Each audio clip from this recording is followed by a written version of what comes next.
The survey commission called Verith 9 a rock. They were being generous. I'd been on worse assignments. A methane shelf moon near the Dravon Belt, a tidally locked ice world where the daylight side cooked and the night side froze everything solid inside of 6 hours. But Verith 9 had a quality those places lacked. It was angry. The atmosphere was a dark amber red, thick with particulate iron oxide and trace compounds that ate rubber seals if you left the crawler sitting too long. The wind came off the canyon rim in lateral gusts that could tip a survey rig if you caught it broadside. The survey commission called a rock because nobody lived there, nobody had ever lived there, and nobody was expected to. I was there to drill core samples and map the subsurface fault lines for a proposed relay station that would probably never get built anyway. My name is Reed Callum. I'm a geologist. I was 44 years old that season, 11 years out of the Corvan Basin Authority, 3 years in independent survey contracts that paid well and asked me to spend long months alone on worlds that didn't want me there. I was good at that kind of solitude. I wasn't running from anything. I just found it easier to think when the only noise was wind and stone. I found her on a Tuesday. I know it was Tuesday because I logged it. I was 2 kilometers into the Eastern Canyon system, running a passive seismic line when a storm came early. Verith 9 storms don't announce themselves. The pressure just drops and the sky goes from amber to a dark arterial red, and you have about 90 seconds before the particulate density makes it impossible to breathe outside the suit. I was outside the suit. I'd stepped out to re-anchor a sensor, spike the wind had worked loose, and I felt the pressure drop hit my ears like a fist. I ran for the crawler and made it, but the hatch seal caught a gust wrong, and I had to haul it shut by hand, which takes 2 hands and puts your face about 8 inches from the outside air. I got latched. My lungs burned for an hour afterward from whatever I'd pulled in during those 4 seconds of exposure. I sat in the crawler and waited. The storm was going to last 3 hours minimum, maybe 6.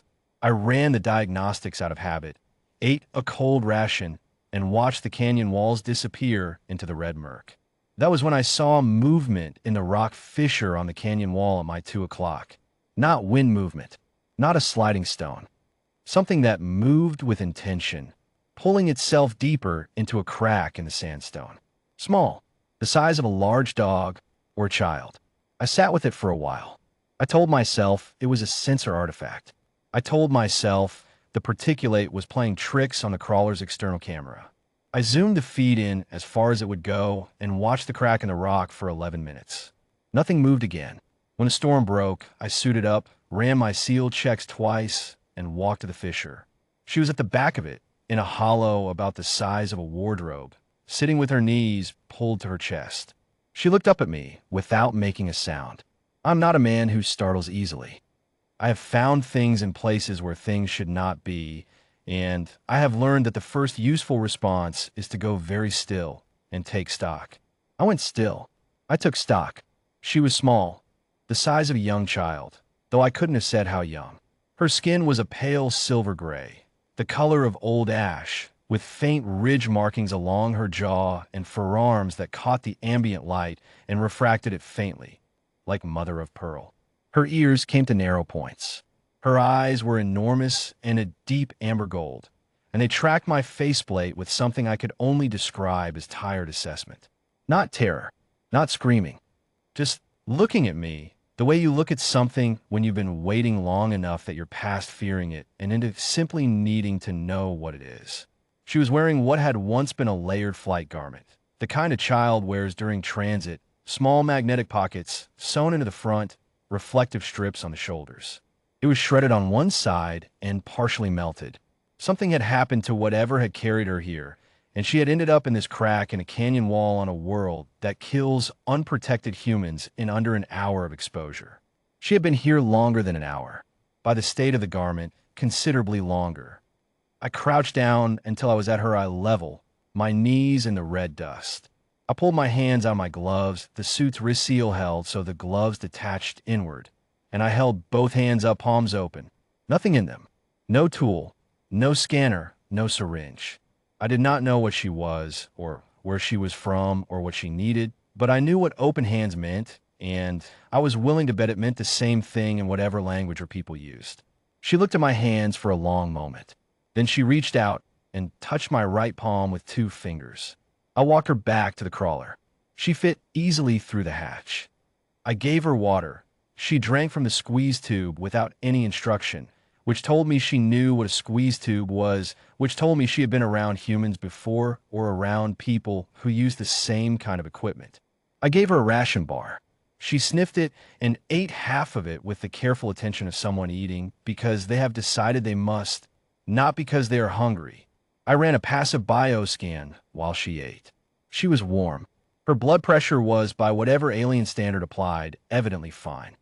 She had been breathing Verith, 9 ambient air, with all its iron particulate and trace chemical load, for what the bioscan estimated, conservatively, was between 60 and 80 standard hours, on a world that starts destroying human lung tissue in 4. I didn't say anything out loud. I didn't want to frighten her. I wrote 1 line in my log. Asterisk, she shouldn't be alive. She is asterisk. We spent 2 more days in that canyon before my extraction window opened. I ran my seismic line. She sat in the co-pilot's seat and watched the screens with an interest that looked entirely genuine. On the second morning, she pointed at a fault trace on the passive seismic plot, a hairline branching I'd dismissed as instrument noise, and tapped the screen twice. I looked at it again. It wasn't instrument noise. It was a secondary fracture system running under the relay station site. The survey commission would have built on unstable ground and wondered later why the foundations cracked. I logged the correction and looked at her, and she looked back at me with that same tired amber gaze. And I thought, whoever your people are, they teach their children to read subsurface stress maps. That is not an accident. On the last night, I sat with my back against the crawler's hull, and she sat beside me, close enough that her shoulder touched my arm, and we watched Verith 9's moons move, 2 small pale disks in the arterial sky, and I thought about what was going to happen when I filed my extraction report. I knew what the commission protocol said. Unknown biological specimen, non-indigenous, recovered from hostile environment surface, condition stable, transferred to xenobiological containment, pending species identification and diplomatic verification. A filing number, a holding facility, people in gloves handling her like a find, not a person. She shifted beside me and rested her head against my shoulder. She was asleep in under a minute. I sat there in the red dark and made a decision.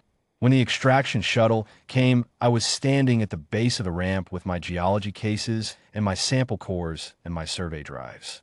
I had also added 1 item to my personal manifest.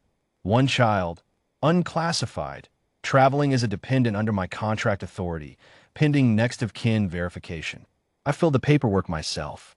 I used every clause the contract allowed and 2 that required interpretation. The shuttle pilot, a young woman named Fun who had done extractions on frontier worlds long enough to know when not to ask questions, looked at my manifest, looked at the small gray figure standing calmly at my side, and stamped the sheet without a word. The Commission's Xenobiological Review Board sent me a formal inquiry 6 weeks later. I sent them my bioscan logs, my survey notes, including the fault trace correction she had caught, and a 2-paragraph reply stating that the individual in question had demonstrated material contribution to survey accuracy and was currently residing in my household pending the outcome of species identification proceedings, and that I was happy to discuss the matter with their legal office at their earliest convenience. They're still at their earliest convenience.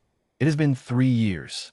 Her name, the one she gave me, eventually, in a language I've been learning piece by piece, sounds something like Savra. She is learning 3 human languages simultaneously and has opinions about all of them. She has also developed opinions about my coffee, my housekeeping, and the appropriate time to wake a person on their day off. Verith 9 is still listed as uninhabited in the Commission's official registry. I haven't corrected them on that particular point. Some things you just keep to yourself. The planet tried to kill her. The planet failed. And somewhere out there, I believe her people are still looking. When they find us, they will find her sitting at a kitchen table, doing mathematics problems for fun, and arguing with me about whether the secondary fault system I almost missed should have been caught on the first pass. She's right that it should have. I've told her so. She hasn't let it go. I don't expect she will.